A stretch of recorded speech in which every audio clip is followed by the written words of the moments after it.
Toxic का teaser आ गया। जब धुरंधर से इनकी फट गई उसके बाद इन्होंने फाइनली कुछ ड्रॉप किया है। और अब चाहे रॉकी भाई के फैंस हो या फिर राया सो कॉल्ड नए बने हुए फैंस हो, वो कितना भी रोना कर, उनको भी पता है दैट टॉक्सिक के कितने भी मिडिल ईस्ट के बहाने वो लोग बना ले, अभी भी हमने शूट नहीं किया है या we are not finish with the film. Finally अब जाकर पता चल रहा है दैट ये सारे बहाने वो लोग क्यों मार रहे थे। फाइनली अब जाकर धुरंधर की वेव थोड़ी खत्म हुई है और अब इन लोगों में थोड़ी बहुत कुछ हिम्मत आई है पोस्ट करने, और इन्होंने पोस्ट किया भी तो क्या किया। ये क्या है भाई, कितना ही बकवास टीजर है। मैंने अपनी जिंदगी में कई सारी मूवीज के ट्रेलर टीजर्स देखे हैं, लेकिन इतना बड़ा क्रैप मैंने कहीं नहीं देखा। इवन सलार एंड पुष्पा जैसी मूवीज के भी बहुत अच्छे ट्रेलर थे। I know this is my blunt opinion, but मैं तो वही बोलूंगी जो मैं सोच। जो 4 महीने पहले इसका टीजर आया था तो उसमें हमें बहुत सारे अजीब शॉट और बहुत सारे अजीब से प्रेजेंटेशन वगैरह देखने को मिले, जिसकी वजह से ऑफ कोर्स इनका टीजर लाइमलाइट में आ गया था और इनका ये ट्रेंडिंग में आने का तरीका बिल्कुल कामयाब रहा। चलो इनकी ये ट्रिक तो काम कर गई, बिकॉज ये चीज उन्होंने टीजर में दिखाई। ऑफ कोर्स ये सारी चीजें दिखाने के बाद ये टीजर तो ट्रेंडिंग में आना ही था। देन थोड़े टाइम तक टॉक्सिक की बात चल भी रही थी, लेकिन तभी आ गई धुरंधर और इनकी पूरी हाइप की ऐसी तैसी हो गई।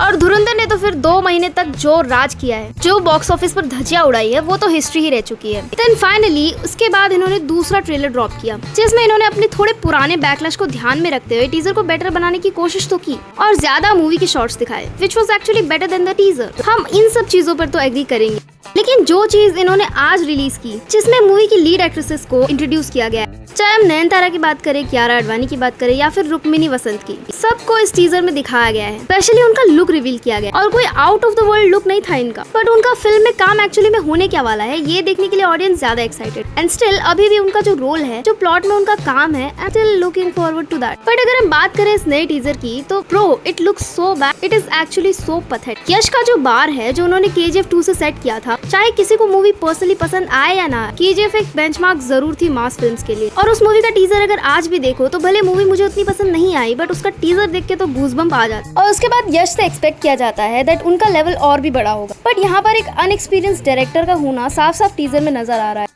ना तो ढंग की एक्शन कोरियोग्राफी है, ना ही विजुअल्स इतने पॉलिश लग रहे हैं। एक नॉर्मल सा रियल कैमरा एंगल ऐसा लग रहा है उसी से बस शूट हुआ है। बीच बीच में कहीं पे थोड़ा सा AI का यूज करते हुए दिख रहे हैं। अगर आपने थोड़ा सा भी दिमाग लगाया है तो आप समझ जाओगे कि यहाँ पर रियल शॉट्स की काफी कमी थी टीजर में। कहीं ना कहीं टीजर कुछ ज्यादा ही पॉलिश लग रहा है, जैसे जबरदस्ती का ग्रैंड बनाने की कोशिश की गई है, which is not an wrong thing, but वो सीन में फिट भी बैठना चाहिए।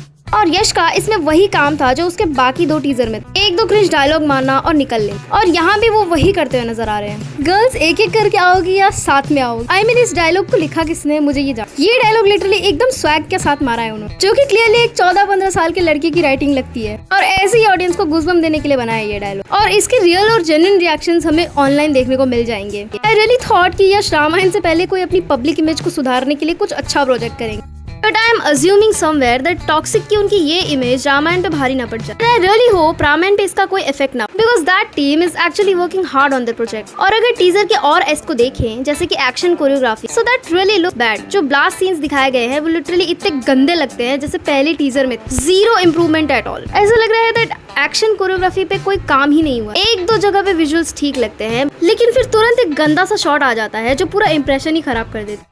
ओवरऑल टॉक्सिक वो बिल्कुल भी नहीं है जो हमने सोचा। टाइटल अनाउंसमेंट के टाइम पे तो हमने जो सपने देखे थे वो सब धीरे धीरे टूट रहे हैं। जैसे जैसे रिलीज डेट पास आती जा रही है, डिसअपॉइंटमेंट और बढ़ता जा रहा है। This is just so sad and being a Yash fan I really feel disappointed. और डायरेक्टर गीतू मोहन दास को तो फिल्म मेकिंग छोड़ ही देनी चाहिए इसके। एटलीस्ट मास और एक्शन फिल्म्स के लिए उनका कोई एक्सपर्टीज नहीं। आप जाके डॉक्यूमेंट्री मूवी बनाओ या फिर अपना इनिशियल वर्क, क्योंकि यश की इमेज को मिट्टी में मिलाने में आपने कोई कसर नहीं छोड़ी। अब तो ये भी सुनने में आ रहा है दैट यश ने स्क्रिप्ट और डायरेक्शन का कुछ पार्ट टेक ओवर किया है, जिसके चलते ये रीशूट भी हुआ है। And I really hope that ये सच, क्योंकि यही एक चीज है जो इस फिल्म को बचा सकती है। क्योंकि ये मूवी तो मुझे एक बॉक्स ऑफिस डिजास्टर लग रही है, एंड मूवी का बजट ही 600 करोड़ है, तो रिकवरी कैसे करेंगे? जब फिल्म 600-700 करोड़ करेगी तब उसका बजट रिकवर होगा, और इसके बाद भी प्रॉफिट के लिए तो कम से कम 1500 से 1600 करोड़ तो कमाने ही पड़ेंगे, which looks nearly impossible. KGF की खुद की अर्निंग्स 1200 करोड़ है। Even such big film that pleased the crowd had this lifetime connect. So overall, toxic का टीजर मेरे लिए तो फिर भी एक मेजर डिसअपॉइंटमेंट था। एंड ऑनेस्टली इस टीजर में कुछ भी अच्छा नहीं, लेकिन ये रैंट तो बनता ही है, क्योंकि एक्सपेक्टेशंस हाई थी तो ऑडियंस अपना गुस्सा तो दिखाई। अपनी रियल फीलिंग्स को कोई कितनी ही देर छुपाएगा जब इतना डिजास्टर सामने। सो आप लोगों को टॉक्सिक का ये नया टीजर कैसा लगा? अगर अच्छा लगा हो तो बिंदास कमेंट में बता देना, और अगर बुरा लगा हो, क्या बुरा लगा वो भी डिटेल में जरूर बताना। मिलते हैं अब इसके अगले ट्रेलर रिव्यू में।